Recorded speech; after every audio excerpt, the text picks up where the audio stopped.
আপনারা কি জানেন কিয়ামতের ময়দানে আল্লাহর কাছে বান্দা কোন আমল করলে হিসেব ছাড়া জান্নাতে যাবে? জানেন কেউ? বলতে পারেন কেউ? ভাই, আল্লাহর কাছে হিসেব দিয়ে জান্নাতে যাওয়া কি সহজ কাম না কঠিন কাজ? আরে আল্লাহর কাছে তো অনেক দূরের কথা। আপনি যে প্রতিষ্ঠানে চাকরি করেন তার মালিকের কাছে, উপরস্থ বসের কাছে একেবারে পুঙ্খানুপুঙ্খ করে প্রতিটা পয়সার হিসাব দিয়ে একদম সবকিছুতে পারফেক্টনেস প্রমাণ করা, এটাই তো একটা কঠিন কাজ, দুঃসাধ্য কাজ। সেখানে সারা জীবনের হিসাব আল্লাহর কাছে দিয়ে পাই পাই করে তারপর আপনি জান্নাতে যাবেন, বিষয়টা এত সহজ না। তাহলে হিসেব ছাড়া আল্লাহ তাআলা এমনিতে বলবেন হিসাব টিসাব নাই, তোমাকে এমনি জান্নাতে দিলাম, এটা চান আপনারা? দেখুন কোরআনে কারীম আল্লাহ তাআলা বলছেন, ইন্নামা ইউওয়াফাস সাবিরুনা আজরাহুম বিগাইরি হিসাব।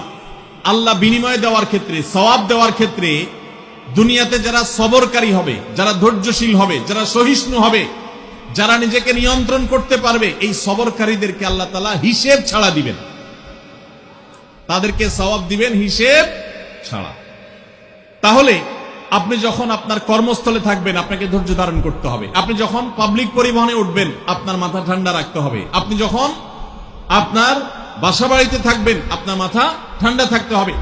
মাথা গরম হয়ে যায় যাদের, হট মেজাজ যারা, কথায় কথায় মাথা গরম হয়ে যায়, ধৈর্যহীন হয়ে যায়, যেখানে সেখানে গন্ডগোল বাধায় দেয়, মারামারি বাধায় দেয়, ধৈর্য সহ্য বলতে কিছু নাই, এই লোকগুলো কিন্তু এই সৌভাগ্যবান মানুষদের কাতারে শামিল হতে পারবে না। ঠিক একইভাবে দাম্পত্য জীবনে সুখী হতে হলে সবর এবং শকর, এই দুইটা মূল মন্ত্রের কোনো বিকল্প পথ খোলা নেই। সেটা স্বামীর জন্য প্রযোজ্য, স্ত্রীর জন্য প্রযোজ্য। স্বামী হিসাবে আপনি স্ত্রীর অনেক অনিয়মতা দেখতে পাবেন, অনেক কিছু দেখতে পাবেন, আপনার আকাঙ্ক্ষা, আপনার চাহিদা, প্রত্যাশার বিপরীত আপনাকে সবর করতে হবে। ভাইরা আমার, আমাদের প্রিয় নবী সাল্লাল্লাহু আলাইহি সাল্লামের দাম্পত্য জীবনে কিন্তু টুনটান সমস্যা হয়েছে। আপনারা মনে করতে পারেন নবী সাল্লাল্লাহু আলাইহি সাল্লামের ঘর, ওনার স্ত্রীগণ সাহাবী, তারা উম্মুল মুমিনিন আমাদের মা, এত মর্যাদাবান মানুষ তারা, তাদের আবার ঝামেলা হয়েছে। ভাই, দাম্পত্য জীবনে টুকটাক সমস্যা তাদেরও হয়েছে। প্রিয় নবী সাল্লাল্লাহু আলাইহি সাল্লাম নিজে একদিন বাসা ছেড়ে মসজিদে নববীতে এসে মন খারাপ করে বসেছিলেন, তিনি বাসায় যাচ্ছেন না, অভিমান করে। ওমর রাদিয়াল্লাহু তাআলা আনহু বিষয়টা বুঝতে পেরে, তার মেয়ে যেহেতু নবী সাল্লাল্লাহু আলাইহি সাল্লামের স্ত্রী, তিনি সেখানে গিয়ে ভেতরে প্রবেশ করে তার সাথে কথা বলে তথ্য উদ্ঘাটন করে সেটা মিটমাট করার ব্যবস্থা করেছেন। স্বয়ং নবী করিম সাল্লাল্লাহু আলাইহি সাল্লামের জামাতা, ইসলামের চতুর্থ খলিফা আলী রাদিয়াল্লাহু তাআলা আনহু, তার মতে এত মর্যাদাবান মানুষ, তার ঘরে স্ত্রী হিসাবে আছেন কে? মুহাম্মদ সাল্লাল্লাহু আলাইহি সাল্লামের মেয়ে, জান্নাতে নারীদের সর্দার ফাতিমা রাদিয়াল্লাহু তাআলা আনহা।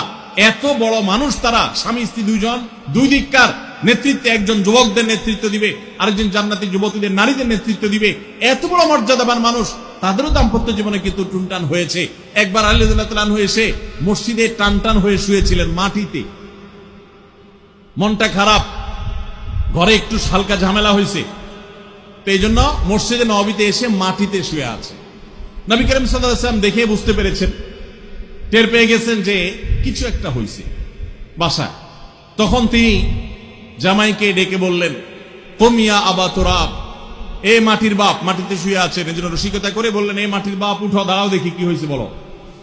ভাইরা আমার, দাম্পত্য জীবনে টুকটাক সমস্যা হবেই হবে। যারা বিয়ে করেন নাই আগে থেকে প্রস্তুত থাকেন, বুকে পিঠে ছালার বস্তা সব বেঁধে রেডি থাকেন। বিশেষ করে সময় যেভাবে গড়াচ্ছে, তাতে করে সামনে থেকে হেলমেট পরেও যাওয়া লাগতে পারে। শুধু যাওয়া না, বাসায় ঢোকার সময় বাইক থেকে নামার পর হেলমেটটা আগে খুলবেন না, আগে যা বুঝবেন পরিস্থিতি কি, তারপর হেলমেট খুলবেন। বুঝেন নাই? দাম্পত্য জীবনে টুকটাক সমস্যা হবেই, এটা প্রত্যাশিত। মনে রাখবেন, এই জিনিসটা যদি আপনি আগে থেকে মাথায় রাখেন তাহলে আপনার কষ্ট অনেকখানি দূর হয়ে যাবে। আমরা অনেকে আকাশ থেকে নেমে পড়ি, কি বলে, এত বড় সাহস, এই কথা বলতে পারে কেন? ভাই আশ্চর্য হচ্ছেন কেন? এর চেয়ে বেশি কথা বলতে পারে, মাথা বাড়ি মারছে, আরে ভাই ছুরি মারে নাই যে শুকর আদায় করে। বুঝেন নাই কথা? একই কথা বোনদের জন্য প্রযোজ্য। আমার মা বোন যারা শুনছেন তাদেরকে বলছি, আপনার স্বামীর একটা কথা শুনে আপনি আকাশ থেকে নেমে পড়ছেন, আকাশ ভেঙে পড়ছে মাথার উপরে, কি এটা বললো সে, আপনি ডিপ্রেসড হয়ে যাচ্ছেন। আরে বোন, ডিপ্রেসড হচ্ছেন কেন? এটা কেন? আরো শক্ত কথা আপনাকে বলতে পারে, এটা আপনি মাথায় রাখেন, কারণ দিন শেষে তিনি মানুষ, তার ভুল হতে পারে। একটা সময় তিনি তার ভুল বুঝতে পারেন। দাম্পত্য জীবনে যদি স্বামী স্ত্রী উভয়ে যদি ধৈর্যশীল না হয়, সবরকারী না হয়, হুটহাট রিয়াকশন করে ফেলে, কখনো দাম্পত্য জীবনে সুখী হওয়া সম্ভব নয়। মনে রাখতে হবে, একসাথে থাকতে গেলে, দুইটা পাতিল একসাথে থাকতে গেলে টুনটান লাগে না, বাধে হয় না?